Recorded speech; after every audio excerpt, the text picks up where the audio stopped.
بسم الله الرحمن الرحیم. قدرمنو سلامونه می قبول کړئ. صابر جان یم راغلی یم حاجی مینې کته. په حاجی مینې کې بیا د تنورونو چې کوم کارخانه د هغې ته راغلی یم. هغه تنورونه کوم کې چې خلک ډوډۍ پخوي دا کورونو کې هم استعمالیږي او اکثر په دې هوټلو کې هم دا لګي. نو کوم ځای ته راغلی یم؟ حاجی مینې ته راغلی یم او د حاجی مینې کې چاله راغلی یم. اول د هغې نه د نوم تپوس کوم. السلام علیکم حاجي صاحب. وعلیکم السلام. نوم مو څه دی حاجي صاحب؟ فضل امین حاجي صاحب. فضل امین حاجي صاحب. حاجي صاحب د تنورونو دا کار د کم وخت نه کوئ تاسو؟ یاره دا خو صاحب د ډېرې زمانې نه د پلار نیکه کسب هم دی. ښه جي ښه د خیره سره پلار به هم جوړول د هغه نه مخکې که نه داسې ده.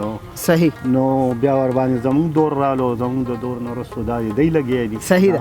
زمونږ بچي دي ورېرونه هم دي. صحیح. دا راته ووایه حاجي صاحب تاسو سره کوم قسم تنورونه میلاویږي؟ الحمدلله هر قسم کور دپاره، هوټلو دپاره، پارسلو دپاره هر قسم تنورونه موږ سره ملاویږي. صحیح.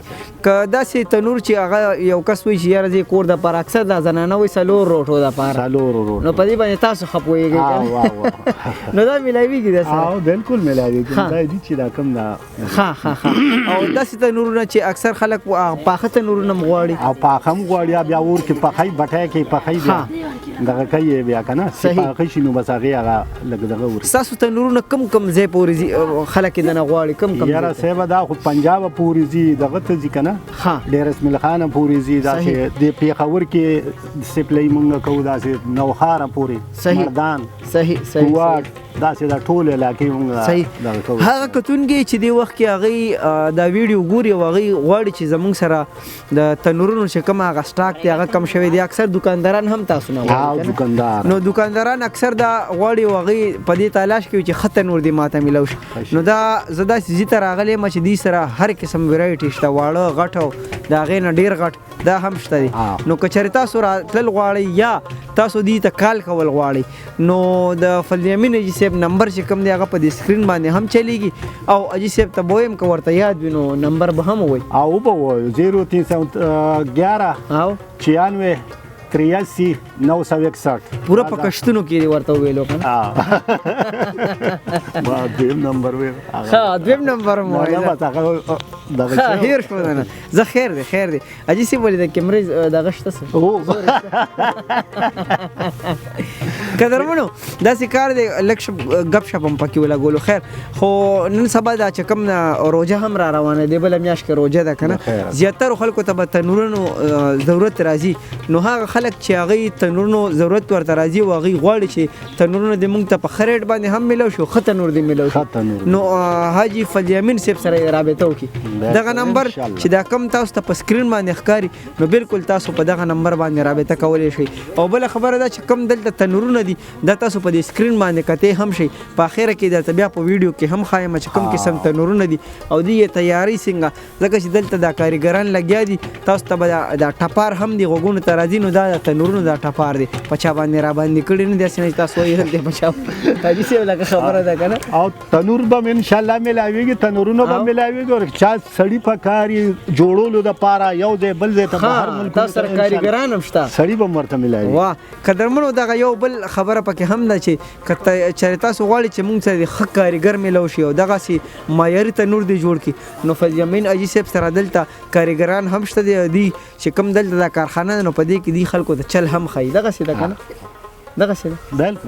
نو قدرمنو د حاجي صاحب خبرې هم تاسو حاجي صاحب که په اخري د په زړه کې څه خبره وي او ویلې چې دا خبر ما کول غوښتلو هسې نه چې وخت را سره ختم شو نو وخت شته دی وایه. نو بس ما خو ورته چې څه خبرې وي انشاءالله هغه مې وکړي او چې څه هغو په زړه باندې څه خبرې خو نشته که نه؟ نشته. نو قدرمنو بس دغه اخري خبره وه چې دلته کم تنورونه جوړېږي دا هم درته ښایمه. که چېرې تاسو غواړئ چې ستاسو کاروبار دې هم دنیا خلکو ته ورسي نو بالکل موږ سره رابطه کولی شي. حاجي فضل امین صاحب هم دغه رابطه وکړو، موږ ول راغلو ستاسو په چوکاټ باندې به موږ ودرېږو، ستاسو چوکاټ ته به موږ در رسو. تاسو چې هر چېرته اوسئ الله هم خوشحاله ساته، تل بریالي اوسئ، د لوی الله په امان او د تنورونه وګورئ.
الله